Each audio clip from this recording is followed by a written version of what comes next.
also meant that you wouldn't be working with Alana every day, and I know that she's so important to you and that you guys have this amazing partnership. Can you talk to us a little bit about what that's like to kind of end all of those things? Yeah, it was really hard. I think, so Comedy Central let us, this was a thing that they let us do. We were contractually with them, tied to them, it just got so quiet, right? Okay, we were contracted for 7 seasons. And in the beginning, when that happens, you're like, yeah, let's do this for fucking ever. And there's a part of, and it's like, truly, I feel like I'm saying lines from the last episode.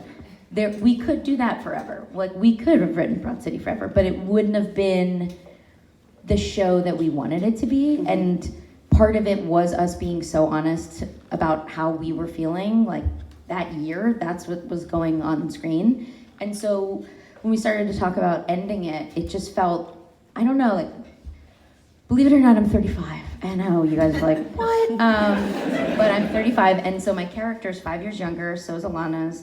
But we're really writing from like 24, like my life when I was 24 in New York. So that's always like the spot where we were like 24 and 20, kind of bumbling around. And it just started to feel like this is like, it doesn't feel right. We're too far away from that. And also, in your own lives, you're too far away from that. In our own lives, but also like even the 4th season started to like grow up a little bit. Like we had other things we wanted to talk about.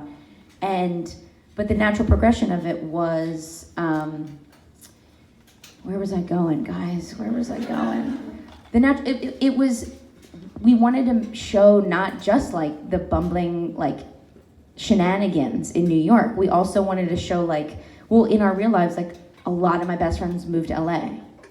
And I have one of my best camp friends here, then she lives here, and I live in New York, and that's been like that since we graduated from high school. And like, most of my high school friends still live here. And like, well, what happens when your best friends don't live a 90-minute subway ride away from each other?